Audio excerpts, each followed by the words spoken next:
If your child is preparing for the ISEE or SSAT and it still feels unclear on what to focus on, that's not because you're missing effort. It's usually because of the order. Most families are preparing in the wrong order. And the tricky part is it doesn't feel wrong while you're doing it. It feels like you're doing everything right. You sign up for prep early, you get practice books, you might even hire a tutor. From the outside, it looks like a strong start. But a few weeks in, the questions start to show up. Are we focusing on the right sections? Should we switch strategies? Is this score where it should be? And underneath all of that is the real question. Are we actually doing this the right way? That's the moment where things start to feel uncertain, not because you're not putting in the effort, but because the effort started before there was a clear plan. Welcome to Admissions Insights. I'm Crystal Stone. Each week, I share patterns I see from families navigating private school admissions, so you can approach the process with more clarity, confidence, and direction. And today I want to show you one of the most common mistakes I see with test prep. It's not a lack of effort. It's that the test prep is happening without a clear strategy.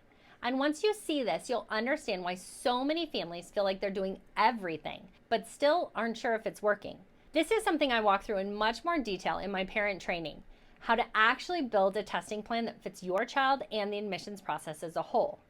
But first, let's break down what's really happening. So let's look at what most families do. They start by asking a very logical question. How do we begin preparing? And the answer they land on is usually, let's start studying. So prep begins with practice tests, vocabulary lists, math drills. A routine starts to take shape. And again, this makes sense. But there's an assumption built into that approach that most families don't realize they're making. It assumes that the starting point of test prep is practice, and it's not. That's the invisible mistake. The issue isn't how much effort is being put in. It's that preparation is starting before there's clarity on how that effort should be directed. So what happens is this. Prep becomes reactive. What this usually looks like in real life is something like this. A student starts prep and their first few practice scores come back uneven. One section improves, another drops, so the parent adjusts. They spend more time on the lower section. They switch resources. They try a different strategy. Then the next test comes back and something else shifts. And now it feels like you're constantly trying to figure it out as you go. Not because anything is going wrong, but because there was never a clear baseline for what should be happening in the first place. Instead of following a clear plan, families are constantly adjusting, trying something, looking at a score, shifting the approach, trying something else. And over time, it starts to feel like a lot of effort without a clear sense of progress. Now, here's what's usually missing at the beginning. Before any real prep starts, there are a few key questions that need to be answered. Which test actually makes the most sense for the student? What kind of test taker is this student? Where are their natural strengths and where are they more likely to struggle under pressure? Without those answers, prep doesn't have direction. It has activity, but not strategy. And that's why families often find themselves a few weeks or even months in wondering, are we focusing on the right things? Not because they're doing anything wrong, but because they never had a clear starting point. So let's shift that. Instead of asking, how do we start preparing? A more helpful question is, what do we need to understand before we begin preparing? Because once that question changes, the entire process starts to look different. Now, there are 3 areas that shape how test prep should actually begin. And once you see these clearly, everything else starts to fall into place. Number 1 is test taking style. This is one of the most overlooked pieces. Every student approaches a test differently. Some students move quickly. They're comfortable making fast decisions. They keep momentum even if they're not 100% sure on every question. Other students move more carefully. They think things through. They double check. They take a more deliberate approach. Neither is better, but they require different strategies. And this is where things often go wrong. If a student who naturally works more slowly is placed into a prep approach that emphasizes speed, time drills, constant pacing, pressure to move faster, they don't just struggle with the material, they start to feel behind. And the response is usually, we need more practice.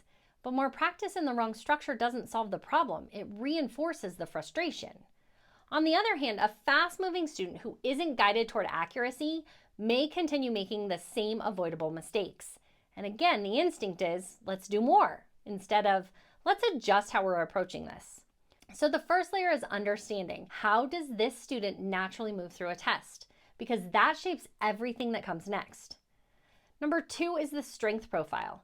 This goes beyond what subjects is my child good at. It's about how those strengths show up under test conditions. For example, a student may be strong in math in the classroom, but under time pressure, they rush or second guess or lose consistency. Another student might have strong verbal ability, but struggle when vocabulary is presented in isolation without context.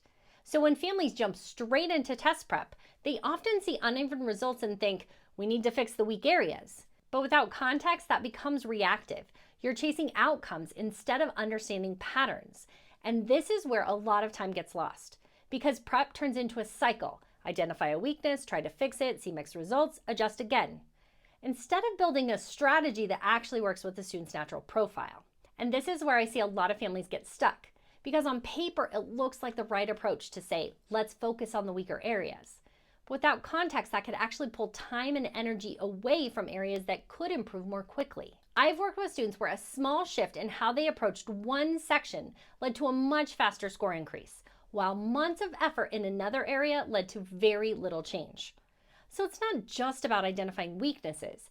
It's about understanding where effort is actually going to move the needle. Number 3 is test fit. This is where everything starts to connect, because once you understand how a student approaches a test, how their strengths show up under pressure, you can start to answer a very important question.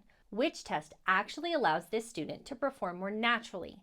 And this is where many families realize we chose the test first, and now we're trying to make it work, instead of we chose the test based on how our child works. For example, a student who benefits from slightly more processing time may feel more comfortable with the structure of the SSAT.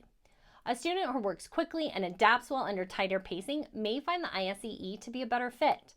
But if that decision comes after months of prep, it's harder to adjust. Now everything has to be reworked, and that's when it starts to feel like you're backtracking. So when you step back and look at these 3 areas together, test taking style, strength profile, test fit, you start to see a very different starting point. Test prep doesn't begin with practice, it begins with clarity. And once you have that clarity, practice becomes more targeted, more efficient, and much less frustrating. This is also why some students can prepare for a shorter period of time and still see stronger results. Not because they did more, but because they started in the right place. And this is exactly what I walk parents through in the training: how to step back, look at the full picture, and build a testing approach that actually makes sense for their child. Because once you understand where testing fits within the bigger admission strategy, you stop treating it like an isolated task and start using it intentionally. Once you understand how your child approaches a test, where their strengths actually show up under pressure, and which test is the better fit, the next step is building a plan around it. Not a generic study schedule, not just more practice, a testing strategy. Because this is where most families get stuck. They start preparing, but they're still making decisions along the way, like how often should we test? When should we schedule the next one? What should we adjust between tests? And without a clear strategy, those decisions keep coming up again and again. That's what makes the process feel so uncertain. And that's exactly what I walk through in my testing strategy parent training. It's a short training where I show you how to map out a testing timeline that actually makes sense, how to decide how many times your child should test, and how to adjust your approach between tests without second guessing every step. So instead of reacting as you go, you have a clear plan from the beginning. If you've been putting in the effort but still feel like you're trying to figure it out as you go, this will help you step back and approach it more strategically. You can register using the link in the description below. And once you have that plan in place, test prep doesn't just feel easier, it starts to feel intentional. If you're a parent navigating private school admissions and you'd like more helpful advice like this, I'd invite you to subscribe. But for now, I'll see you in the next Admissions Insights.